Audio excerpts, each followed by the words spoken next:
Eden কলেজের তরুণীকে guitar বাজানো শিখাবে বলে বাসায় ডেকে নিয়ে নিজের গিটার বাজিয়ে নিতেন এক চুদনা। জানা গেছে দীর্ঘদিন একা হাতে গিটার বাজিয়ে তার ছিঁড়ে ফেলায় ঠিক মতো সুর উঠতো না, তাই তরুণীর কোমল হাত দিয়ে গিটার বাজিয়ে সুর তোলার পাশাপাশি তার তবলাও বাজিয়ে নিতেন তিনি। অন্যদিকে রেস্টুরেন্টে বসে গার্লফ্রেন্ডকে নিজের সিরিঞ্জ দিয়ে চুলকানির টিকা দিচ্ছে এক চুদ। ধারণা করা হচ্ছে অতিমাত্রায় যৌবনের সংক্রমণ বাড়ায় সিরিঞ্জে থাকা ঔষধ খাওয়ানোর পাশাপাশি সুই আপ ডাউন করে উন্নত চিকিৎসা প্রদান করেন তিনি।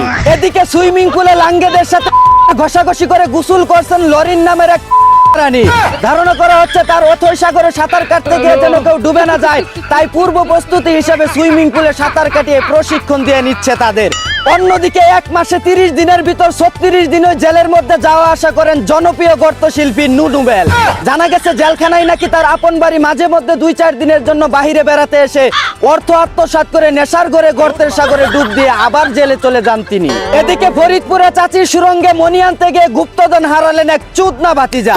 জানা গেছে দীর্ঘদিন চাচা বিদেশ থাকায় চাচির পতির সুরঙ্গে মনির লোভে সাপ ঢোকাতে গিয়ে নিজের গুপ্তধনই হারিয়ে ফেলেন তিনি।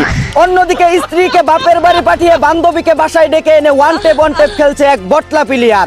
জানা গেছে স্বামীকে সারপ্রাইজ দিতে স্ত্রী না বলে বাড়িতে এসে দেখে ঘরের ভিতরে সাইলেন্সার ছাড়া AK-47 চালানোর ক্যাককট শব্দ হচ্ছে, তাই তিনি এনিমিদের লক্ষ্য করে প্যাকের ভিতর কূপ করে গ্রেনেড মারে।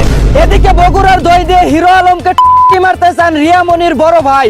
ধারণা করা হচ্ছে তার বোন রিয়ামনিকে হিরো আলম লটর পটর করে চেটেপুটে খেয়ে ছেড়ে দেওয়ায় তিনি প্রতিশোধ নিতেই তাকে টক দই দিয়ে মারার হুমকি দিয়েছেন। অন্যদিকে তৃতীয় লিঙ্গের 100 জনকে নিয়োগ দেওয়া হলো নবীন ফ্যাশনের ফ্যাক্টরিতে। জানা গেছে ব্যবসা করতে গেলে মাসে মাসে লক্ষ লক্ষ টাকা চাঁদা দিতে হয়, তাই উপায় নিয়ে পেয়ে চাঁদাবাজদের ছিঁড়ে ফেলতেই হিজড়াদেরকে নিয়োগ দেওয়া হয়েছে। এদিকে নওগাঁয় বুরকা পরে পাম্পে তেল আনতে গিয়ে আমজনতার হাতে ধরা খেলো এক বেড়া আক্তার বেডি। ধারণা করা হচ্ছে ছেলেদের সাথে দীর্ঘ লাইনে দাঁড়িয়ে থেকে তেল পেতে দেরি হবে, তাই উপায় না পেয়ে নারী সেজে আগে ভাগে তেল নিতে গিয়ে জনগণের হাতে ধরা খেয়ে যান এই বিচিওয়ালা আপুটি। অন্যদিকে যশোরে 6.5 কোটি টাকার হীরা সহ বিজিবির হাতে আটক হলেন এক ভারতীয় চুদনা। তাকে অতি সত্বর রিমান্ডে নিয়ে গোমূত্র খাওয়ানোর পাশাপাশি সিদ্ধ ডিম আসুলাই পিছন দিয়ে ভরে দেওয়ার জোর দাবি জানাচ্ছি। এই ছিল দেশের সর্বশেষ গরম খবর। চায়না থেকে আগত মিস্টার চুদলিংপংকে সাথে নিয়ে আমি ছিলাম চিন্তা কর্মজীবর। শুনছিলেন আপনারা আবাইত্তা টিভির দুঃসংবাদ। এতক্ষণ সাথে থাকার জন্য ধন্যবাদ। ভিডিওটি ভালো লাগলে উড়াদুরা শেয়ার করে দিন। বিনোদনকে বিনোদন হিসাবে দেখুন। ঝাঁকানাকা পেজটি ফলো করে রাখুন।